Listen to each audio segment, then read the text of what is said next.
So I think because of that, we only have one renowned medical school. One medical school in the Yes, whole of Botswana? that I am aware of. Wow. Yes. I remember my pediatrician is a Filipino. He's still Wow. alive. He is a Filipino. A he or a she? It's a he. He Yes. trained in Philippines Yes. and then moved to Botswana. Botswana, yes. Oh, okay.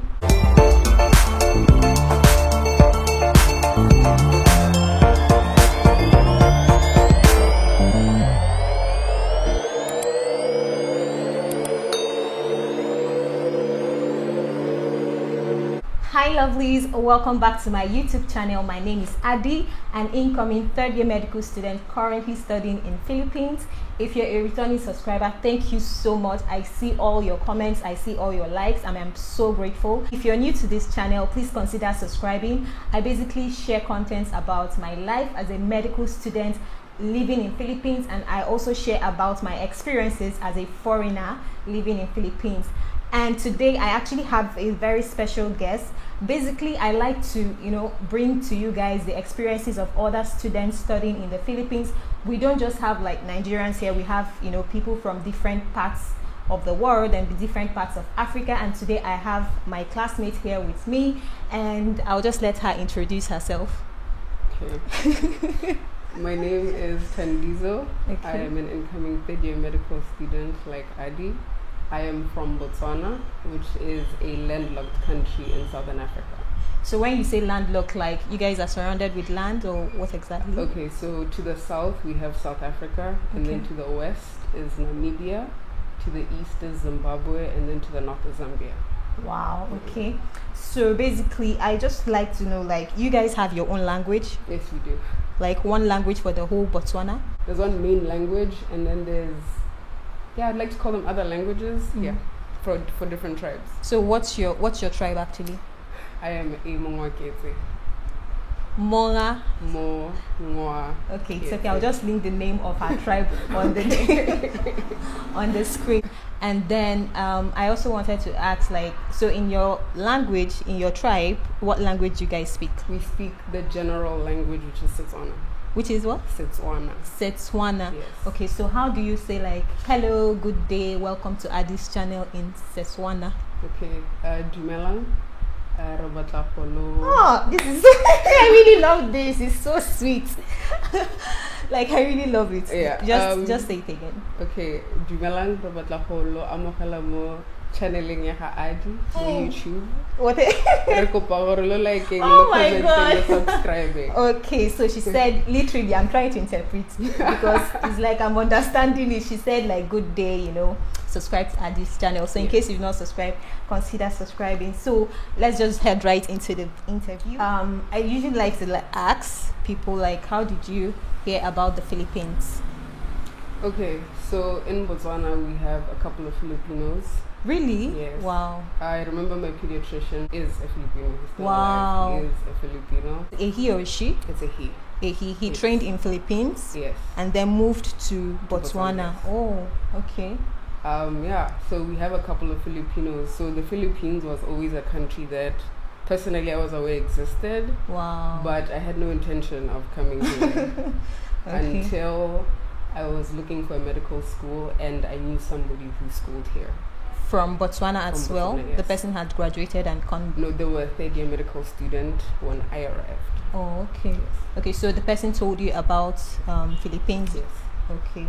And how about your country? Why did you choose Philippines over your country, like your medical school? You guys have medical schools in Botswana, right? Yes. Why Philippines? Okay, so let me preface by saying that Botswana has a population of 2.37 million, which isn't a lot of people compared to other African countries. Yeah. So I think because of that, we only have one renowned medical school.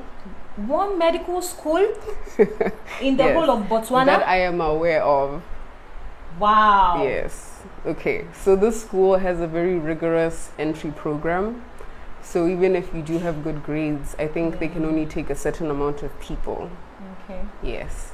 So it seemed a lot less easier. I mean, a lot more easier to leave the country. Wow. Wow, I've never really heard this one before, honestly. Like, that means it's going to be very, very competitive. It's very competitive, yeah. Okay. And then I also want to ask, right, you did your pre-med program here. Yes, I did. And I remember I interviewed one of your friends. I interviewed Munira. In case you've not watched that video with Munira, I'm going to be linking it in the description box. In the pre-med you guys did, it was for 1 year, 6 months. Yes. Okay, but the current pre-med right now, I think it's just for 1 year. Yeah, it is. We did BS, and the current one is BS Bio. BS, yeah, I think Munira explained the difference. So Okay. you did the BS, Yes, we which did. ran for like 1 year, 6 months. Yes. Right, okay, so I just want to ask, like, genuinely speaking, do you think that the 1 year, 6 months program you did kind of like prepared you enough for medical school? Because you know that there are like people who have already done like 4 years program before medical school, right? So with your program that was just for like 1 year, 6 months, do you think it prepared you enough for medical school, genuinely speaking? First of all, I'd like to say I don't know if there's any preparation that is enough for medical school. But I remember thinking, especially when we're doing the medtech subjects, that this would help. And I think had we focused more on medtech, medicine would be a bit more doable. Yeah. Yeah, So you guys did some medtech, yeah? a little bit, yes. Yeah, and actually, I not like I envy people who had medtech as their pre-med, but like they know a lot of things, like Yes. the laboratory, general pathology. They were so good with the laboratories, basically. Next question, I would just like to ask, like, you've lived here for about 4 years, right? Yes, almost Okay. 4 years. So, what are the things you like about Philippines? The first one is the people are respectful. Hmm. Yes, I think that's the word I'll use, respectful. Number 2 is it's generally safe. Okay. So, yeah, it's safe. And I think there's a lot to do. This is pre-COVID. Yeah. So honestly. there was a lot of activities you could do. There's a lot of Yeah. places you could go. Yeah. So, yeah. I think, yeah, that's it. It's safe. Yeah. And there's a lot of things to do to keep yourself busy. Actually, I think places are actually reopening a bit right now, but I don't think you can compare it to like how it No, was not at all. before, Not at all. pre-COVID. And then you're from Botswana, right? Yes, I am. Can you just tell us about your country? Like I always say, like I love to know about, especially Africa.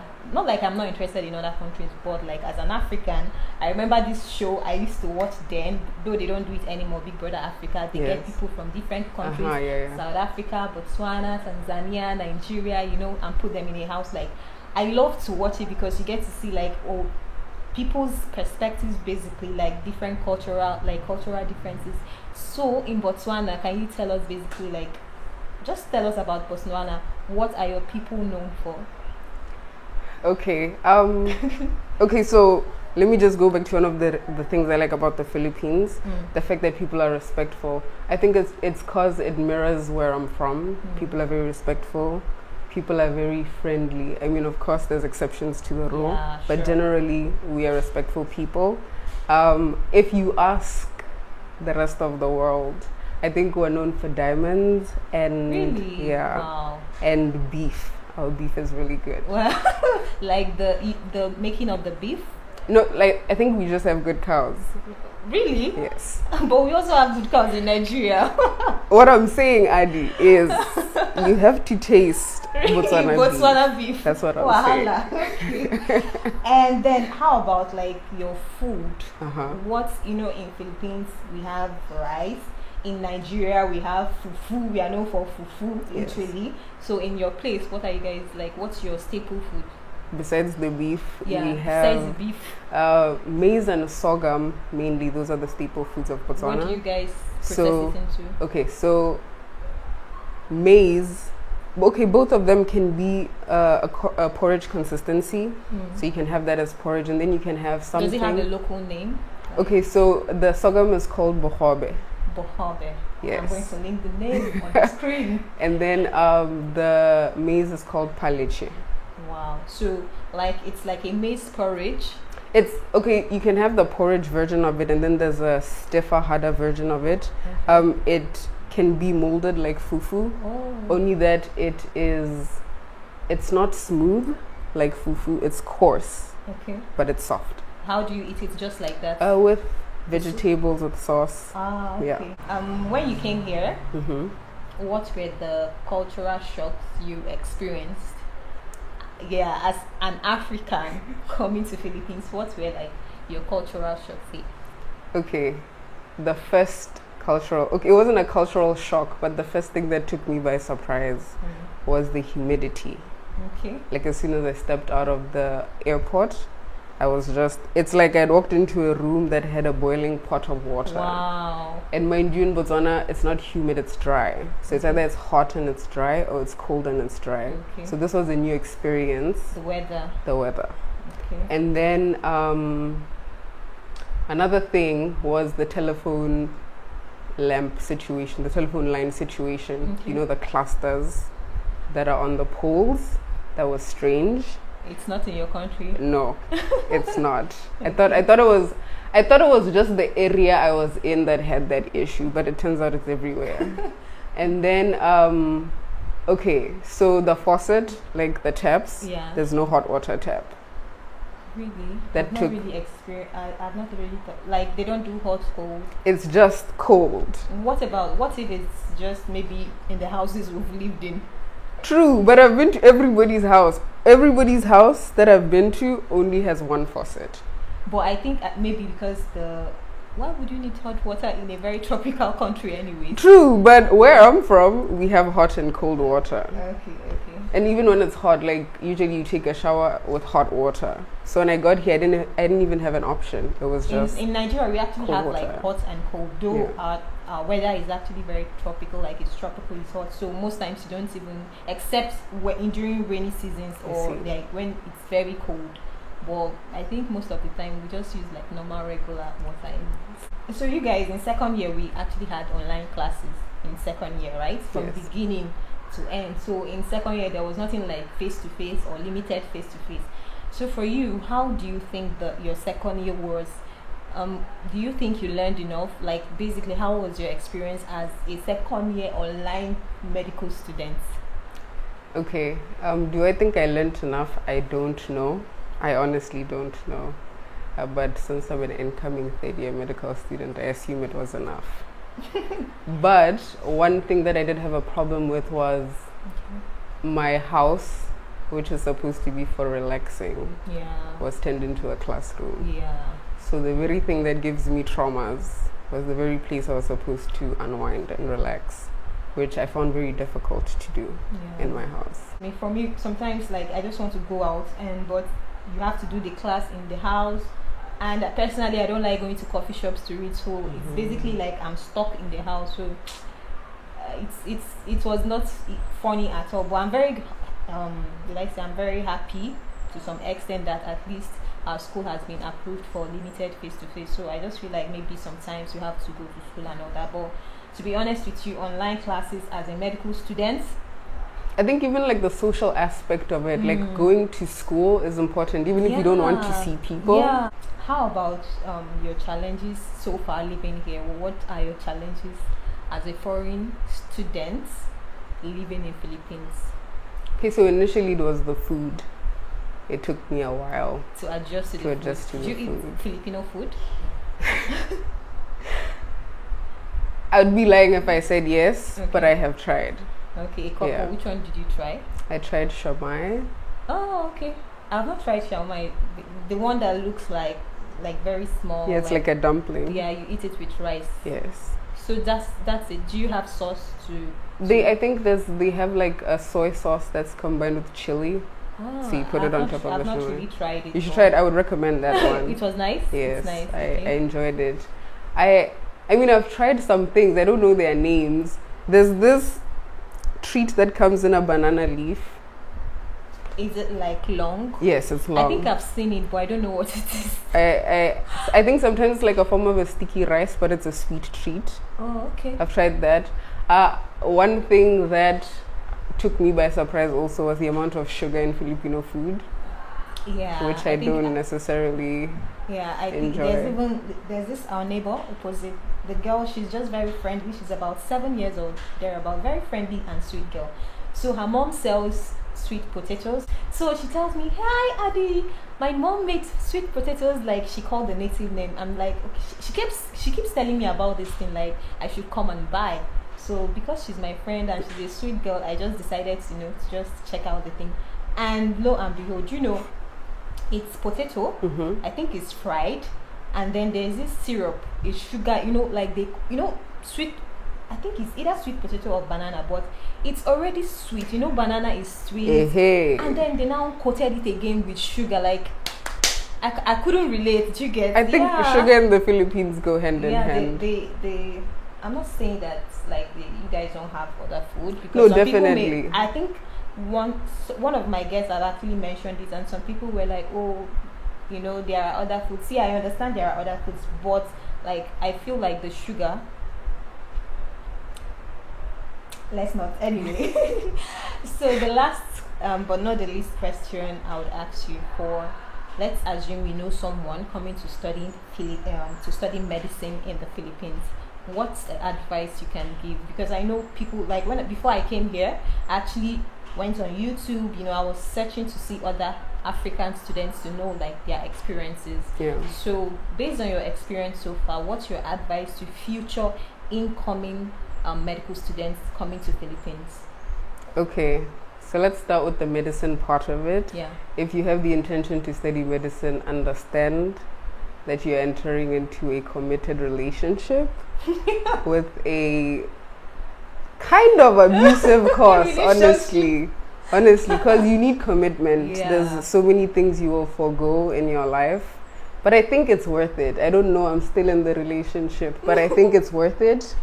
Because especially with something that you want to do, it's worth the work. Now, if you're coming to the Philippines, do your research. That's number one. On the climate, on where you're going to live, because unlike other countries, the Philippines, or the schools that I know of, do not offer their students accommodation. Yeah. So you need to find a safe accommodation that has the things that you would want from accommodation. And also the visa issue. Understand that it's something you'll have to do every year. Yeah. So it's something you should keep at the back of my mind. Yes. And just based on this advice you just gave, I also think that you should also find a way to create a balance, because if you don't create a balance while in school, that's true. You're going to burn out. And this is something I didn't do.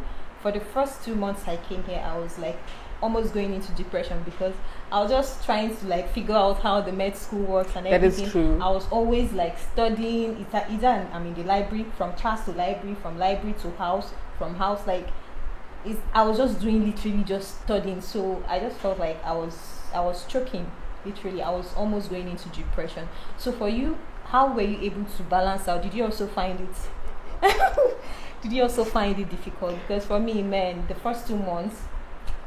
Let me not say I was going into depression. I was depressed, literally. I understand. I think first year in general was just a rough year.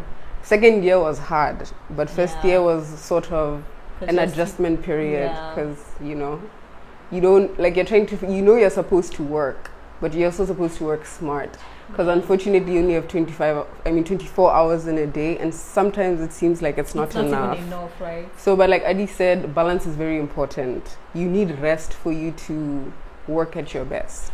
But really, I noticed you guys like have a group of friends. I'm going to call some of them because they are going to come on my channel. I've already interviewed one. That's Maria, Monera, you, Tandizo, Victoria. Just the 4 of you, right?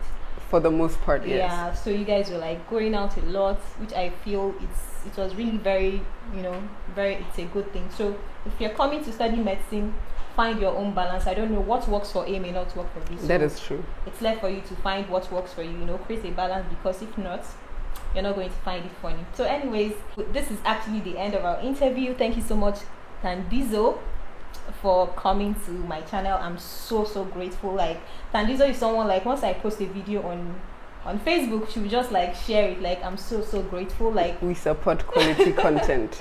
I am so grateful. Yes. And then to wrap this up, how do you say thank you for watching the interview? Subscribe to Adi's channel in your language. Okay.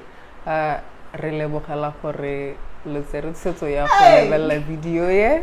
Re kopa hore lo liking, lo commenting, lo subscribing mo channeleng ya ga Adi. Yeah. So you guys, please, if you've not subscribed at this point, make sure to subscribe. Hit on the notification bell so you get notified every time I make a video. And until I see you guys in my next video, take care. Bye-bye. With your crew, right? You guys are always going out, which I honestly, looking back, hey, this crew, you are from behind me, but I'm going to crop out this part. Laugh.